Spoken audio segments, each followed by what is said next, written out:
Okay, we'll call to order this July the 10th, 2019 meeting of the Franklin County Commission. Roll call. Commissioner Stottlemyre. Present. Commissioner Waymire. Present. Chair Howard. Present. Vice Chair Dickinson. Present. Commissioner Dunn. Present. If you'd all stand and join us in the Pledge of Allegiance, please remain standing for the invocation that will be led by Pastor Mark Hutton of the Westminster Presbyterian Church. I pledge allegiance to the flag of the United States of America and to the republic for which it stands, one nation, under God, indivisible, with liberty and justice for all. Morning. Let us pray.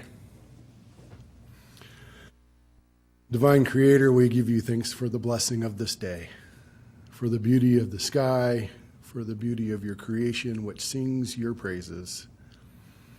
God, as this day begins to heat up, I am mindful of all county workers who will be outside doing the jobs that are before them.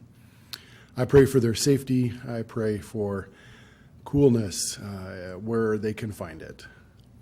God, we give you thanks for the commissioners before us, for the work that they have done for our county on behalf of its citizens. God, I pray for the work before them.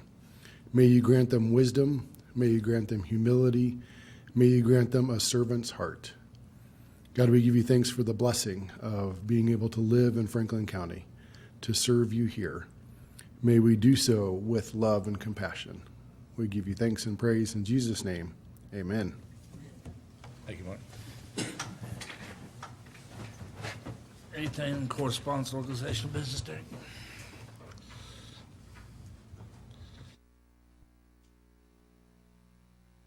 They signed up for public comment? Do this. Okay, it takes us to the consent agenda. Items today that need considered and approved on the consent agenda are the County Commission meeting minutes for July the 3rd, 2019. That's all that's on the consent agenda. Look for a motion to approve the minutes. Motion to approve. Have a motion, is there a second? Second. Motion, second. Commissioner Stottlemyre. Yes. Commissioner Waymire. Yes. Commissioner Dickinson. Yes. Commissioner Dunn. Yes. Chair Howard. Yes. Okay, it takes us to the first item of business. Consider for approval an additional 2019 co-sponsorship applicant recommendation from the tourism coordinator. Good morning. You see before you the agenda cover sheet, kind of explained the time frame. As we discussed last time I was here, the car show hadn't done the co-applications before, so obviously there was a delay in the application process. I don't think there would be anyone on my tourism committee that wouldn't feel that TGT money would be appropriately used by the car show club. The only question that they had was the car show did request $1,000. While we didn't feel that was out of line, the tourism committee felt that since $700 was the most that they had given anyone, that was their recommendation. So that's what I'm bringing before you today. Questions, concerns? I think I included in your packet the spreadsheet. One of the things that Derek had shared his concerns with me is that I didn't use all the money that was budgeted for co-sponsorships at once. So if we were to allow the car show to receive $700, we would still have a little bit left if there was another application that we received at a later time. What questions or concerns do you have at this point? What did we give the car show? Did we give money to the car show last year? I believe we gave 800 last year. 800? Can I explain why there was a request on the $200? Okay. Reason why we did the request on the $200 is this year they're going to do that opening weekend of Legacy Square.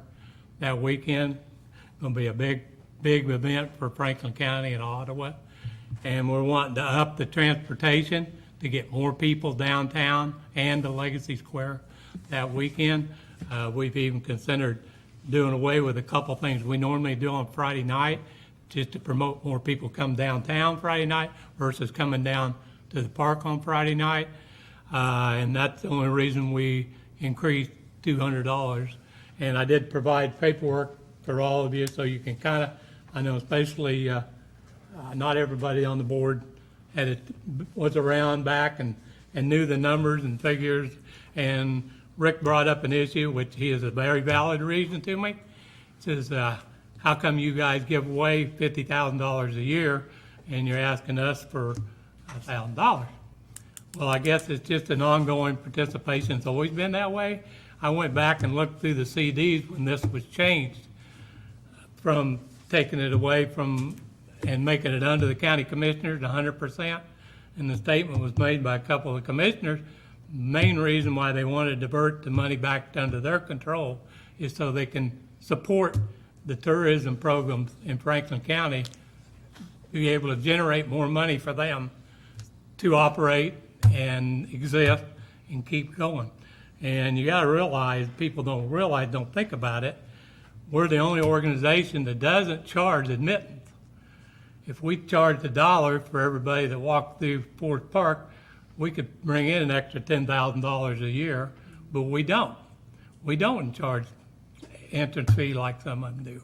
We try and, and the money that we give away is all scholarships to Franklin County residents only, and the Cancer Society, the Heart Society, down the list, And if you look at the first page here and see all the courthouse lawn, that courthouse lawn is full of nonprofit organizations on Saturday night. And whatever they sell, almost all of them run out. Every year they keep trying to make more food and sell more stuff, and they can't make enough. Some of us tell us they make half of their yearly benefits from that one night on Saturday night. And if you notice the second page, that's what the big posters are going to look like this year. And thanks very much to the tourism department for running the posters for us. And that's what the shirts are going to look like. And if you notice, right in the middle is the Franklin County Courthouse. I mean, and there's no paid employees with this organization. It's all, everybody donates all their time and trouble. So nobody gets a dime, just the community gets the money. And I ain't gonna run through the numbers, but I kind of asked the bed tax, if you go on the last page, in 15, the state come in and did estimates. I don't say, just like Mr. Waymeyer, I probably don't agree with some of their numbers, where they got them, how they figured them, but they're their numbers, not ours. And it estimated that weekend, they bring in over $6,000 in bed tax just in that weekend. And since this has been done, I believe there's 6 more bed and breakfasts in Franklin County now, and they're all booked solid with, they're not in those figures either. So, I think that's a pretty minor amount for the county to sponsorship, but if you guys don't want to, that's, you just don't want to, Not say we don't want to, just better understand it. I guess you can kind of think of it the same way we do United Way. We give money to United Way, but United Way facilitates and then does good for other nonprofits. And we don't question that, so that's a good way of looking at it. We can, happy to make this donation to an organization that does a lot of good for community and kind of perpetuates. I was just asking the question on that situation that Don brought up. My opinion of this actually is, I think we should look at this at case by case. We all here know what the car show does for the city and the county. It's amazing. Motels are booked in years in advance. What Don explained, what it does for the restaurants, everything. There's something just tells me I don't feel that 700 for the car show and 700 to a small fair is really a fair proportion. I have no problem with giving the $1,000 they requested. I think what they bring is amazing, and I don't feel that we need to stay at the 700 because some of the others got to 700 in proportion to what they bring to some of the others, and the others are important to us, but I have no problem with the $1,000 they requested myself. The money's there. May I share one thing? One thing that we have been looking at, the Tourism Committee, is a lot of other counties, cities as well. One of the things that they use their co-sponsorship application process and the money is to get these organizations, these groups, these events to be self-sufficient. And that's something that we're kind of toying with the the tourism committee, is whether we would be able to, after a while, maybe take some of these people off the rolls so we can get some new events. So that's something that we're looking at. That obviously is not something that we're indicating is what's going on at this point. But that is something, I mean, that is ultimately our job, is to get this group self-sufficient and able to run on their own. Not that I would say that they're not worthy in all that they bring into the community. I don't think there's anyone on the committee or anyone in this room who wouldn't doubt that. All you have to do is try to drive downtown. Every business person. Exactly. Then anything has a life cycle. They do. Chautauqua Days was big. It was huge. It was nationwide for a while. Now it's back, yeah, Pretty much gone. sure. Skunk Run, there's a handful of others, so they all have life cycles. I think, I agree. It makes a lot of sense to And, kind you of know, support new. right, and not to say that we don't appreciate every single thing. I mean, we all know, what the majority of the bed tax comes from. I mean, there's no question by our group at all. It's just one of the things, my job is to make this county grow, and the only way I can do that is to try to bring some new events into the community. Not that we want to slight the events that have made our community have the ability and the money to do what we have, but I also think that we're not going to grow or change if we don't try something else. So that would be the reasoning behind us maybe looking at having people drop off the TGT co-sponsorships and then have an opportunity to apply again at a later time. So just something we're working on. And we did have, the tourism had a man come down from Lawrence, and they talked about how they do their transient guest tax. It's quite a bit different than ours, but. A few more they did zeros, right, Rick? A few more zeros. They did say that they allow a group to be on this for 5 years and then they're off of it. So they're not something that can get on at Lawrence, which we don't have to by any means. Lawrence is way different situation than us. Right. But anyway, they allow them to do 5 years and then they're off of it. And they take on, of course, they probably have a lot more things wanting to get on than what we have. Right, right. But anyway, and I'm not suggesting that because I think it'd be a travesty to take the car show off of that, what they're having. And I think our tourism committee felt very similar to what you just said, Mr. Howard, is that, there's some, little things like the Richmond Fair. If we took them off, the majority of their money's coming from, TGT. So, co-sponsorship benefits. So we wouldn't obviously do that. I'd make a motion to approve $700 in TGT sponsorship funds to be awarded to the Over the Road gang for the Old Maris River Run, as recommended by the tourism coordinator, with suggestions from the tourism committee. Actually, I would go with Rick and consider the 1,000. Is there a second for Colt's motion? Got a motion. Have a All right. motion for Just 700. I'm just going with the agenda. Okay. Second for that. I'll second it. Have a motion and a second to donate $700 to the, Commissioner Waymire? Yes. Commissioner Dickinson? Yeah. Commissioner Dunn? Yes. Commissioner Stottlemyre? Answer this question. If we turn it down, that means they get zero. If we vote not to donate $700, You've got 3 yeses at 700. I mean, if you voted no, you could turn around and make another motion. I mean, it's not that procedural, so. no. Then can I change my vote then to no? Because that was my concern. If I voted no, then they would get nothing. We have a motion for 700. All right. Chair Howard? yes. Donate 700 to the, Thank you, Commissioners. If there is a desire on the board's part to donate another 300, we can come back with a request for another $300 for the car show and vote on it at that time. As of today, you'll have approved 700. But if it is the direction of the board, I'm happy to put something else on the agenda to cover some of the new stuff that you talked about, Don.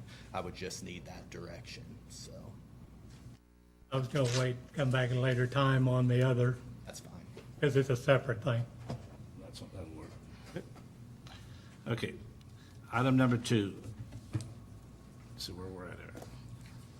Approval of rezoning application 1905-1669 to rezone approximately 10 acres from an A1 agriculture zoning district to an RE residential estate zoning district, and to rezone approximately 35.04 acres from an A1 agricultural zoning district to an A2 agricultural zoning district. Good morning, Mr. Chairman, Commissioners. As you've indicated, this is a request for rezoning. The rezoning, this case happens to be for 10 acres.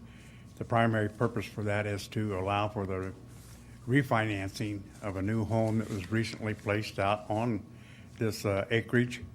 So they're dividing off the 10 acres for purposes of being able to refinance the construction loans and other loans associated with the new residence. The remainder of the property then will have to be rezoned to meet the minimum requirements for the zoning districts. In this case, it's going to go less than 40. When it goes less than 40, it goes to the next zoning classification, which happens to be the A2 zoning district. So the Planning Commission considered this at their last meeting and unanimously approved a recommendation forwarded to you to adopt the rezoning as requested and direct staff to change the official county zoning map accordingly. I have nothing further to add unless any of you have questions. Any questions from? I would look for a motion to approve rezoning application 1905-1669. Leads an ugly track, doesn't it, Larry? It ends up creating a kind of an awkward-looking tract of land, but it does meet all of the criteria in terms of lot frontage, lot length to width ratios, and lot size. So it's kind of an ugly-looking tract, but when we do it for refinancing purposes, sometimes we get that kind of a result, but it's still under the same ownership. To approve this. I would second that. Motion and a second. Commissioner Dickinson? Yes. Commissioner Dunn? Yes. Commissioner Stottlemyre? Yes. Commissioner Waymire? Yes. Chair Howard? Yes. Okay, item number 3, approval of rezoning application 1095-1674 to rezone approximately 22.1 acres from an A2 transitional agriculture to an RE residential estate zoning district. Said property is located at the intersection of Thomas Road and Nevada Road, on the south side of Thomas Road and on the west side of Nevada Road. This request was also considered by the Planning Commission at their last meeting. The purpose for this rezoning request is to allow for a boundary line adjustment wherein one party is, that there are two tracts that currently existing out there. One party is going to gain approximately 5 acres. The other party is losing the 5 acres. It'd be a boundary line adjustment. I think the exhibits show the existing situation and then what would be created afterwards as a result of the rezoning request and the boundary line adjustment. Both of the existing parcels today are served with a water supply and sanitation facilities for the residences that currently exist. We're not creating any new lots. Basically, we're making one lot a little smaller and another lot just a little larger.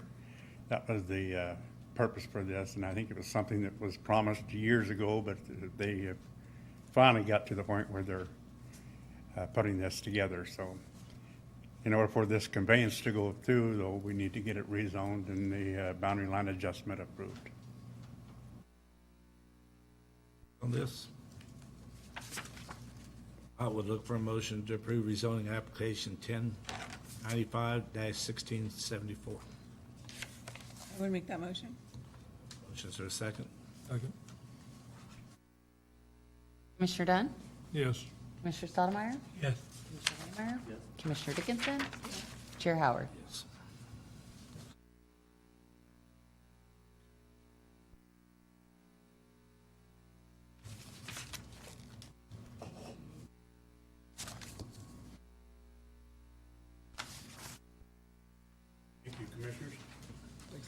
Okay, item number 4, consider and approve second quarter financial and program activity reports. Midge.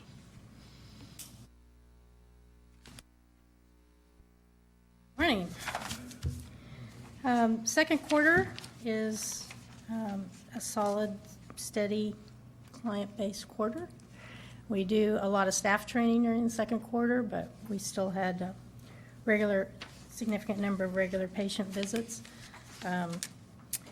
We did utilize that time to go back through our accounts and clean up some things, patients that we've lost addresses for who failed to pay their bill, and so you'll see a larger write-off than normal. We do that typically at the end of the previous 2 years that's been on the books. It's not that we can't go back if we find someone and pull that back in, but we do write those amounts off that are unpaid amounts just to keep the books cleaner. We did apply for, to mention, a couple of new grants on opioid and alcohol and substance abuse.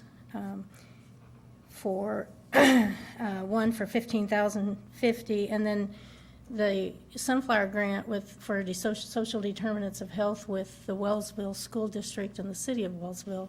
We applied for a grant for $26,500 to assist in developing a collaboration up there. They're being very progressive in getting community involvement in the school. So we've applied for those grants. We did just get a grant for from KDADS for the $1,550 that Rob Walker will be heading up that grant with his substance abuse grant. So I'd be happy to answer any questions you may have about our report. And if not, if there are no questions, we request that you approve the write-offs in the amount of $4,345.84. Questions on this? Not would look motion to approve the write-offs in the amount of $4,345.84. Make a motion to approve the write-offs. Motion, is there a second? Second. Commissioner Dunn? Yes. Commissioner Stottlemyre? Yes. Commissioner Waymire? Yes. Commissioner Dickinson? Yes. Chair Howard? Yes. Okay, item number 5, consider and authorize the Health Department to continue participating in the NACO Live Healthy Program, Live Healthy Program. So for a number of years, we've participated in the NACO prescription drug program, where the little discount cards, people can see if they help them with the cost of their prescription by getting just like some of the other discount cards, except it came much earlier than the ones you see so prevalent today.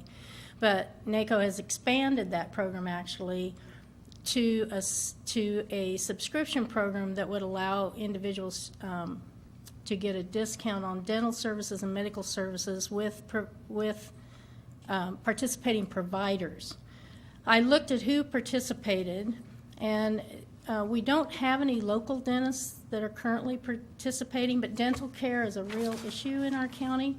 Lawrence dentists, there are several that do participate, so I felt like this program would give individuals who don't have dental insurance another option to perhaps get some discount on their dental services. With the hope, too, that if we do this, we can also encourage our local providers to participate as well, even though they're not signed up right now. I have not been able to find a listing of medical providers that are participating, so I honestly don't know if any are locally or in our surrounding area. But the potential dental access is fairly significant in and of itself. Health Partnership Clinic does participate, and they are working to bring dental back to Franklin County, so that's a relief. It looks like that's going to move forward, so it might actually really help as well there. It doesn't cost us anything. People, like it says, they have to subscribe individually. It's just that we have to be a participating county in order for them to be in this program. So, questions? you currently a part of the Live Healthy program? The prescription part, the older part, the Live Healthy program is relatively new, yeah. If there's no more questions, would look for a motion to authorize the Health Department to continue participating in the NACO Live Healthy program. I would make a motion. Second. On your page, but yeah. Commissioner Stottlemyre? Yes. Commissioner Waymire? Yes. Commissioner Dickinson? Yeah. Commissioner Dunn? Yes. Chair Howard? Yes. Sounds like we're getting some rain out there, David, if you was needed. It's been like 3 days and It's getting kind of dry. Item number 6, consider and approve annual state grant amounts and contracts. Mitch. So some of the state, we have 5 state grants. 2 of the grants are continuing contracts from the previous year, don't have to be re-signed. Those are the family planning program, for which we're getting $25,314 this year, and the maternal and child health program at $22,660 this year.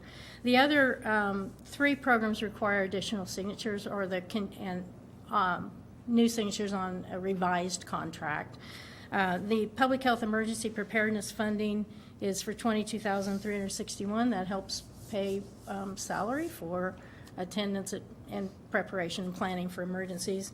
The state formula is a standard amount at $17,398, and then the immunization action plan is $9,254.35. Those are population-based numbers as well, and those have new contracts that require approval and signature. Nothing really significant, other than I think they added into those that we didn't sign last year, the sexual harassment training clause that,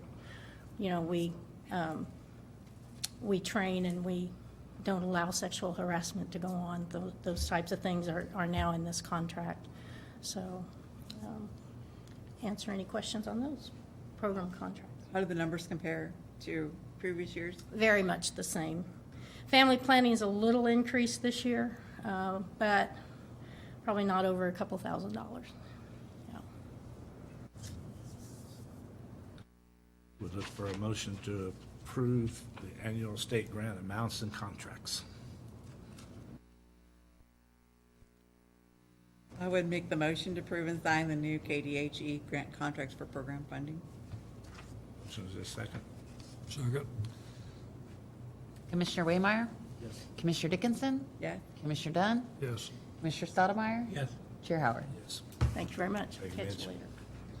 Okay, item number 7, consider for approval entering to MOU and 340B Healthcare Services Agreement with Advent Health Ransom Memorial Incorporated, providing for Ransom's participation in a certain federal drug discount program.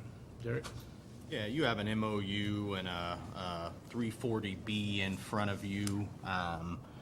And I have Matt and Ben here as well. They can probably explain this better, but the 340B program is a discount drug program that allows hospitals to purchase drugs at pretty dramatically reduced prices. However, in order for them to do that, they have to have a contract with a local or state government entity whereby they agree to provide services to low-income individuals who aren't eligible for Medicare or Medicaid. And as you all know, Ransom already does a tremendous job of that. This is really just a formality. I think it's a no-brainer for the board to execute this. That being said, if you want more info, I'm sure either of these two would gladly give it to you. Hear from Matt or either one of you want to come up? Anybody have any questions for them? I want to hear him say something.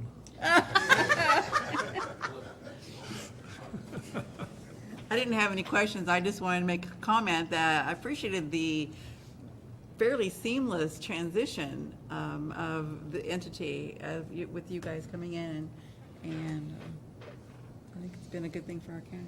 Well, I should let Matt Well, I know. respond Hey, to Matt. that piece, but Derek summarized it very well. This really, I think, is just an agreement that maybe formalizes what we've been doing in the community and intend to continue doing.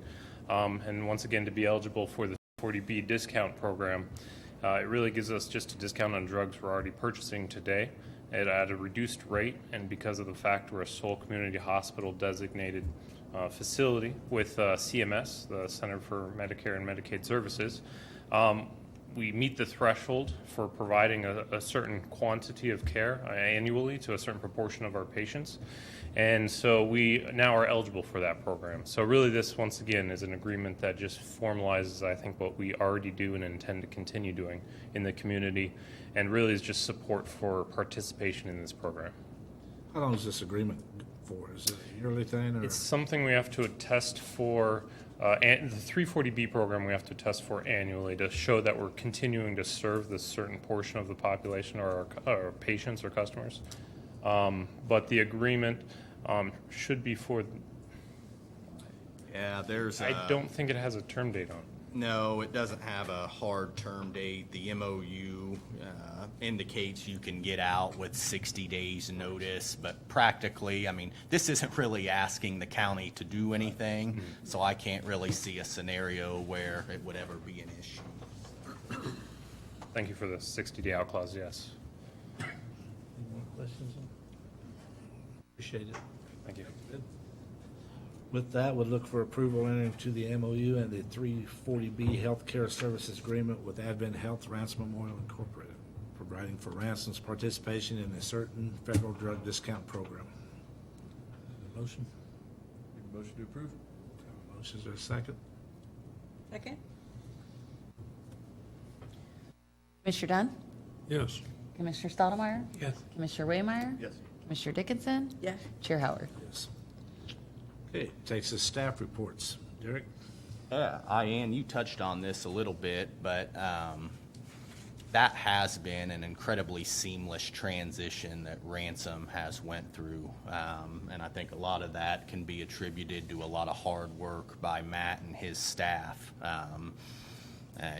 Colton is the board's rep on that board, so he's seen it in person. I've seen it some. A lot of work went into that, a ton of work to ensure that transition was seamless and there wasn't any kind of drop-off in services, and I don't think there has been at all. So certainly grateful for the work that they've done, and looking forward to what the future holds. Budget, we've got the lion's share of a draft done. The big budgets are all done. We're kind of fitting some small pieces in. Really excited for what we're going to bring. I think it looks good. The intention is still to have a draft of it to you next week, so you can look to have something.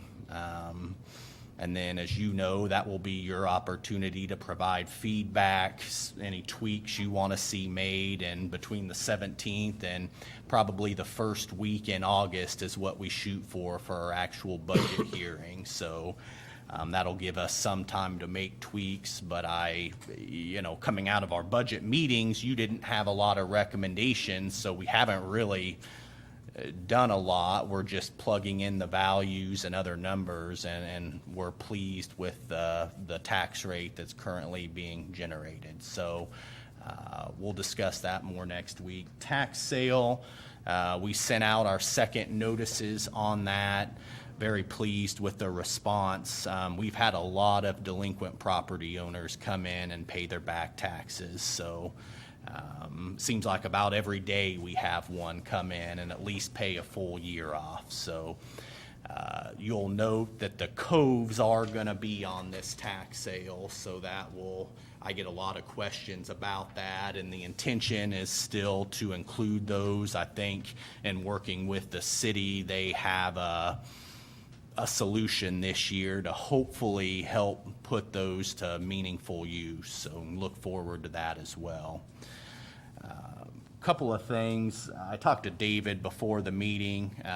I got a note from OU about their Fusion event, and it's something that we historically attend.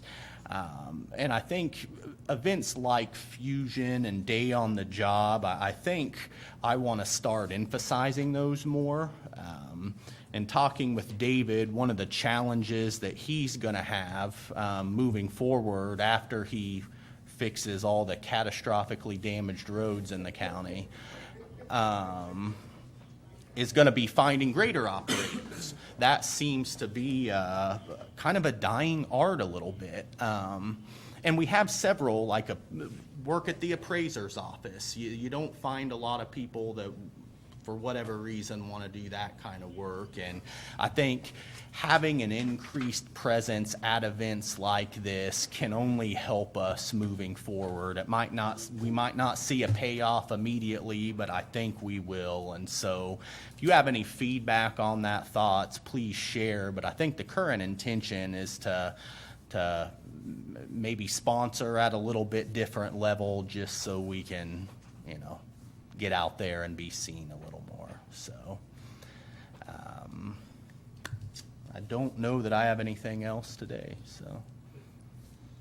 Rick, anything from the Sheriff Department?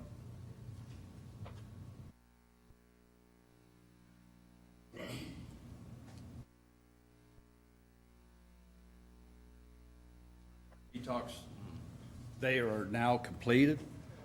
We had a crew that came up last week and fixed all the holes and have it all repainted and everything in there now, so it looks good, and hopefully it'll last for a while now, so. Yeah. But that's about the only biggest thing or improvement that we've got that accomplished down there anyway, so that's all done and taken care of. And Janet and I went over and looked at them. They look nice. The company did a great job with that. And they're safer now too. Like the cameras are enclosed in steel casing that makes them indestructible. We have a lot of projects coming at the jail. We also went and looked at some of the showers up on the second floor, and we desperately need to work on those. And so Rick is gaining quotes for that. We know we still have issues with the roof, with some of the windows, especially up on the third floor. So there will be projects that we're bringing forth, but this is exactly the reason why we try to make those big reserve transfers every year, so that we have the funds to do this, and we're in a position where we do. So I think Jeff and Rick will be in front of us quite a bit moving forward, but these are things that need to be done. So We're gonna change a little policies on and what they can have to go into these rooms, just so we don't get them destroyed and all that, because they did a good job and look well and a lot healthier in there, so. 4th of July goes smooth? Yeah. I don't think where I was then, but I think I was around here. Had a lot of funerals going on in that time span, so I don't remember when I was in town or not, so. All right. Mitch, got anything else? Susan? Just real quick, you can always join our booth at Fusion. We usually attend. It's really a great opportunity to meet a lot of the younger people in the community, to have a real presence there. We also participate with the Day on the Job with them. It's fun to have them out there and then see them again at Fusion. Again, that makes that connection. And I really feel that OU is an untapped market for not only our community, but for tourism as well. And also wanted to just let you know that August 5th, on Monday, we are actually having a marketing conference. It's free to participants. It's free to the county. There will be no charge to anyone, and we're actually going to have 3 members of the state tourism department come and talk with business owners and event leaders to learn how the state can assist them with promotion. So excited about that. Thank you. Thank you. David? All right, Derek, we just like finishing up on those catastrophic road issues. Actually, in all seriousness, last Thursday night into Friday, I believe it was, the southwest part of the county had another 3 or 4 inch rain, all in an hour, washed away a lot of the work that we had done in that particular Blade district. And so since then, we've, even prior to that, we were sending some of the blade operators from adjoining districts, 2 to 3 of them, into that 405 district to help with some significant road repairs. Since the rains, we've fixed significant, really very large washouts on Ellis, Alabama, Florida, Kingman, Arkansas Terrace, and Labette Terrace. All of these had, major washouts, and quite frankly, it was dangerous to drive down those roads, so we sent extra personnel into those areas to help get them back.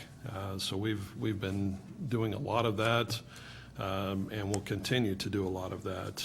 Update on the Idaho Road Bridge. I took a phone call right before the meeting started. We've got guys out there.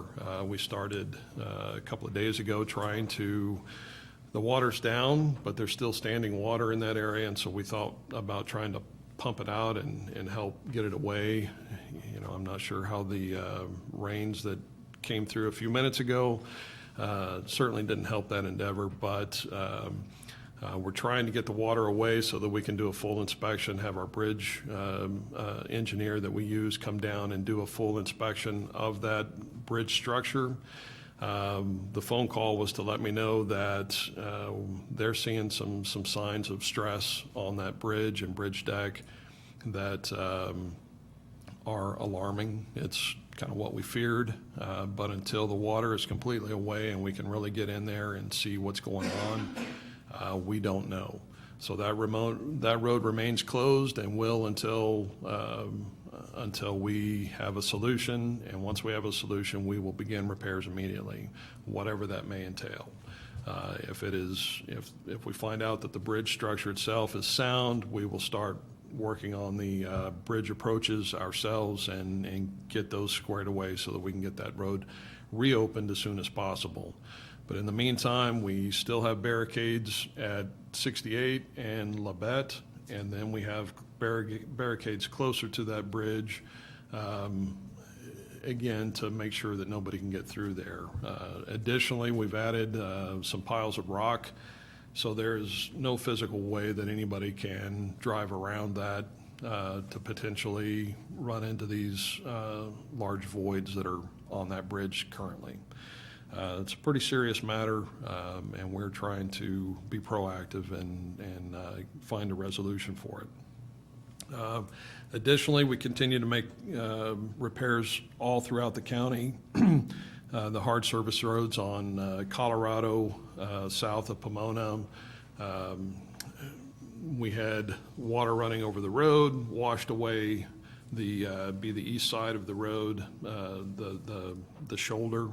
And so we've been working to pull that back up and get it compacted so it's safe. We also have that situation on Jackson Road east of Vermont, Nebraska Road just south of Labette Terrace, small section.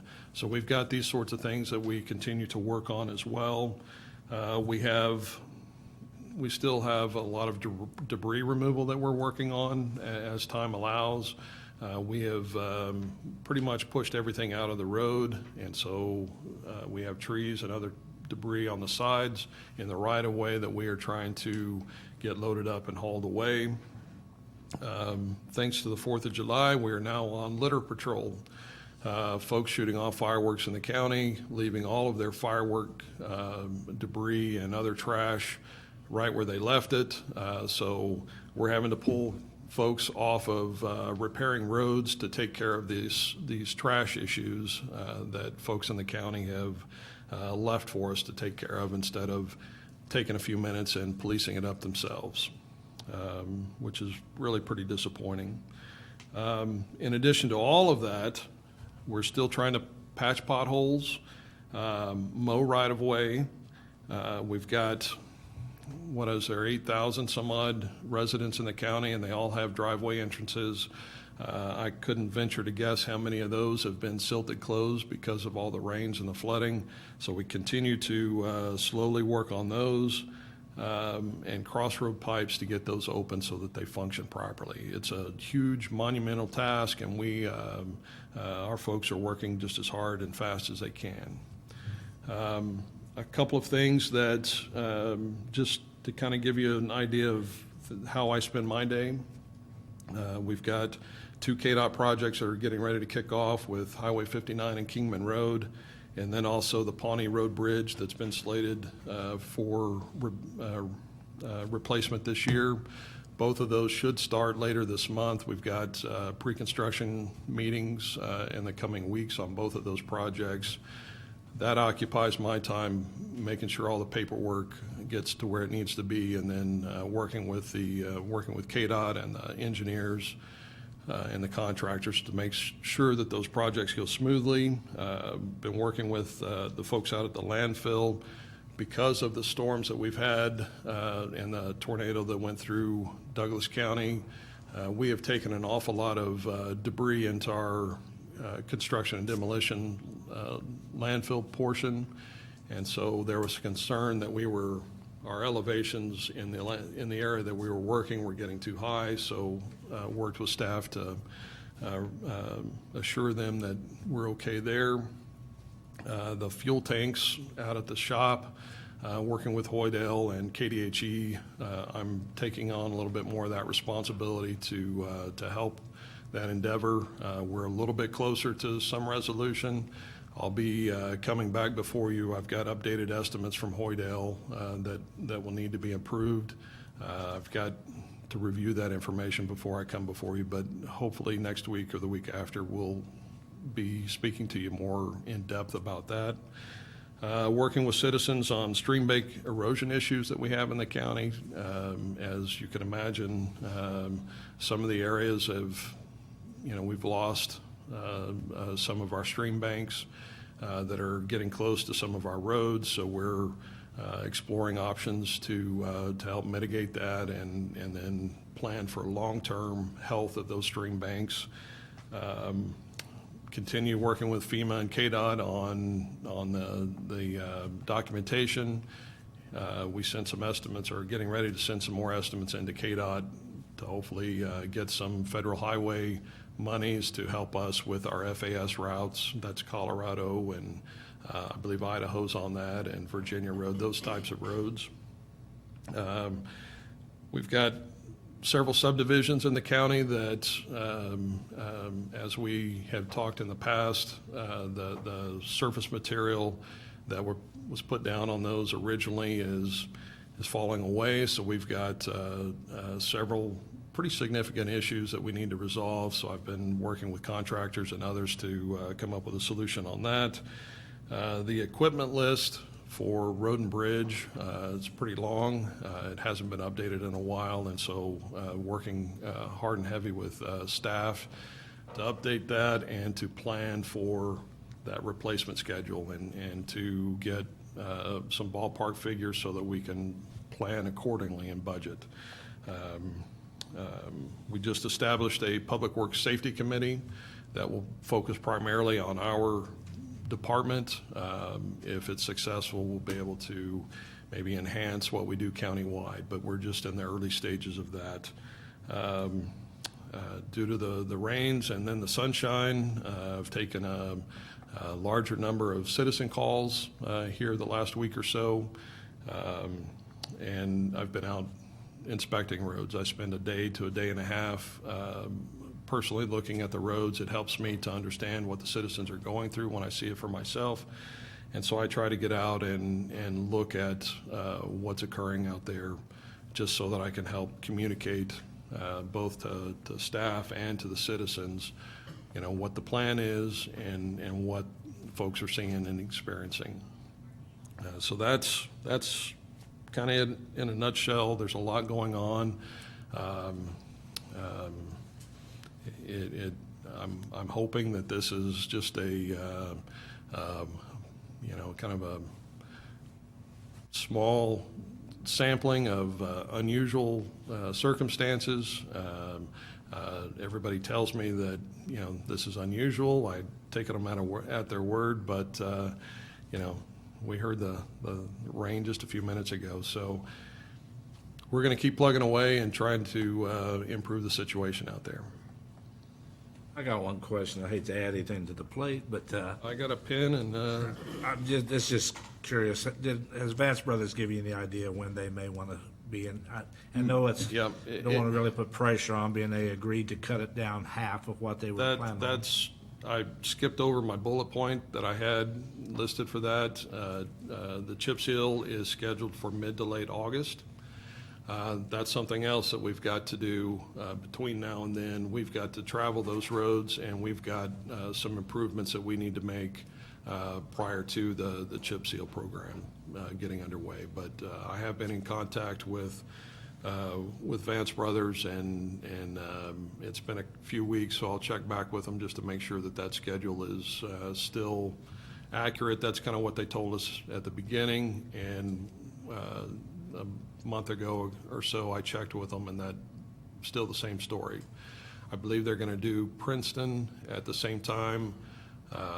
And, you know, right now, we've got a program to do, I forget the name of the street in Richmond. It's their main drag. That's included in our plan to, in this year's chip seal program. We need to work with the city of Richmond to make sure that they have prepared those roads and that they're ready to go. I was at the Richmond City Council last night, and the mayor did bring up he'd like to get a meeting with you and David and myself to talk about that, so they can make sure they have that road ready whenever it'll work. We can talk about setting up something. Rick looks pretty good in a hard hat if you need extra help. We got some extra vests also. We'll have to talk about wages or something. Right? Okay. Janet? Yesterday, we started preparing all of the small local budgets. I think we did about 10 yesterday, and we have a real steady flow of them tomorrow, so hopefully we'll wrap almost all of them up tomorrow. So it takes a good 2 days to get through all of those with all the townships and the cemetery districts and fire districts. So it's a great opportunity to meet with those individuals and discuss their projects. After we're done with all those, we'll have all those budgets on file in my office for anyone to view that wants to see them. We'll be getting those published in the paper with their hearing dates so that people can go and discuss those budgets with them, and they're certainly they can come and get a copy of it from my office in advance of that meeting so they know what they're going to be talking about at their meeting. So yeah, that's going on right now. And as Derek said, I'm just finishing up getting the information in the budget worksheets. Tammy's going to be starting to go over that and double check all the numbers to make sure that we have a good solid budget that starts with our audit and has sound numbers in it, so we know that we have a good budget going forward. So we're still working away on that. Yeah.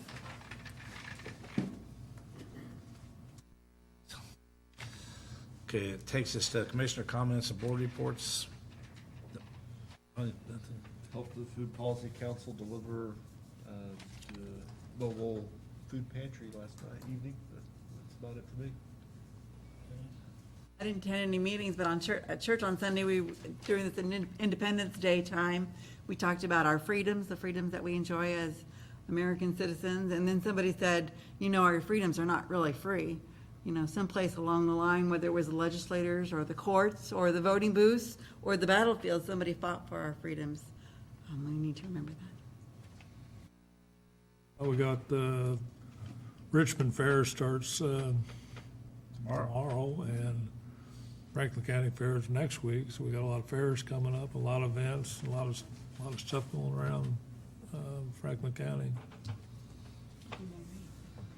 Okay, I attended the Richmond City Council last night. The two things they had on their agenda was to discuss the budget and to talk about city codes. The city codes is part of that thing that they're trying to put together with several of the other small towns to get an ordinance officer and court, and they were discussing some of their codes and what they wanted for amount of fines on some of the violations and some of that. When they got ready to talk about the budget, there was a lady there, her name was Shelley Underwood. She's a technical assistant provider.